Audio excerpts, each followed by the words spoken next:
Berita penting mulai tanggal 15 April persyaratan visa Gijinggok, visa insinyur Jepang akan diperketat. Dalam video ini, saya akan menjelaskannya secara detail.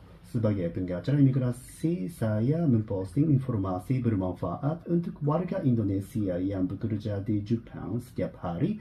Pertama-tama, silakan ikuti dan berlangganan saluran saya. Sekarang, mari kita mulai. Jika Anda bekerja untuk perusahaan kategori 1 atau kategori 2, Anda tidak diharuskan untuk menjamin kemampuan berbahasa Jepang.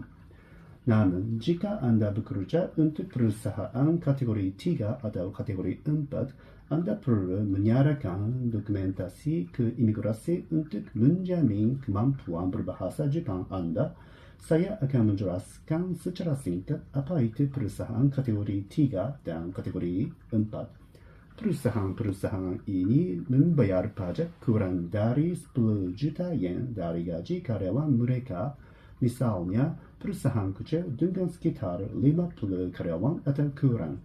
Jadi, sertifikat atau pengalaman apa yang Anda perlukan untuk memenuhi persyaratan ini? Mari kita cari tahu bersama. Jika Anda berencana untuk bekerja di salah satu perusahaan ini, Anda perlu memiliki sertifikat JLPT N2 atau lebih tinggi.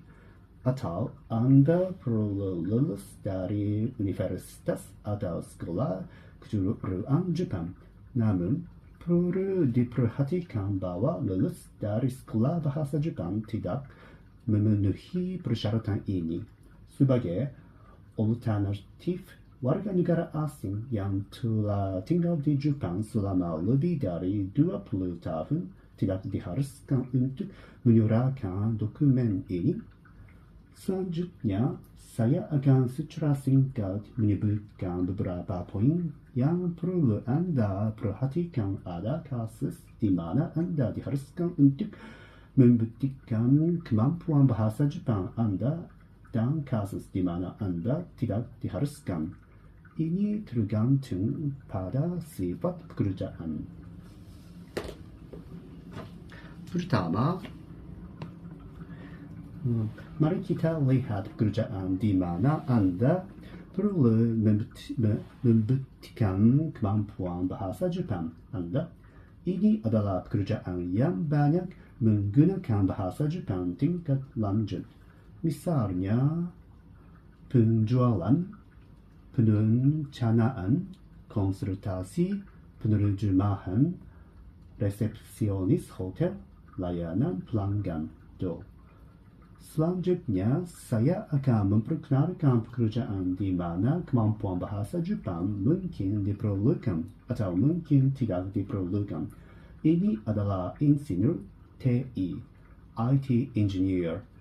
Insinyur TI yang perlu berurusan dengan pelanggan Jepang perlu lulus level N2.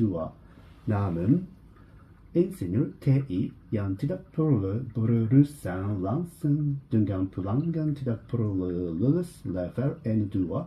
Terakhir, pekerjaan yang tidak memerlukan kelulusan level N2 meliputi pemrograman, desain sistem, dan desain.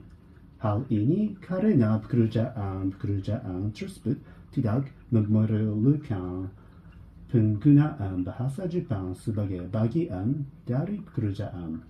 Di masa mendatang, ketika Anda mengajukan visa ini, Anda perlu menyerahkan deskripsi pekerjaan yang telah disiapkan dengan cermat ke kantor imigrasi.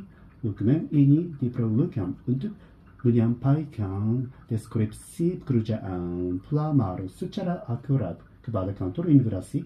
Di masa mendatang, otoritas imigrasi Jepang akan memperketat persyaratan permohonan visa.